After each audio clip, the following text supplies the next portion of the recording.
nesaglabās savu vietu sporta folklorā vēl ilgu laiku, bet vai tas ir šis, kā mēs pašā sākumā runājam, sportists, kas turpina izdzīvot uz nosacīt veciem lauriem ar tādu piešprici un tiešām izdzīvot? Vai šis beigās neizrādās, ka tomēr ir tāds pietiekami labs simbols, šis biežais titulētais sportists? Sasumēt to, ko es dzirdēju šajā stundā, man diemžēl šis stereotips paliek arvien vairāk ar pozitīvismu skatu nākotnē, ar iespējām un visu pārējo, bet atgriežoties pie tā. Kolēģi, piekritīsiet? Pavisam īsi vēl katrs stāv pēdējā replika. Es lielā mērā piekrītu esošo situācijas raksturojumības pirmām kārtām, jo lielākā problēma ir neskaidrības. Domāju, mēs visi par to varam šeit vienoties, ka nav skaidrs par to, uz kuriem Murjāņiem iet un kā dibinātājs viņu redz.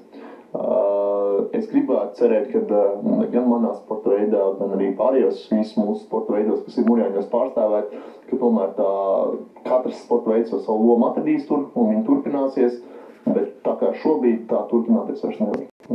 Ko jaunu nepateikšu, viennozīmīgi, ka mums ir vajadzīgs izmaiņas, vajadzīgi kardināls izmaiņas šajā gadījumā,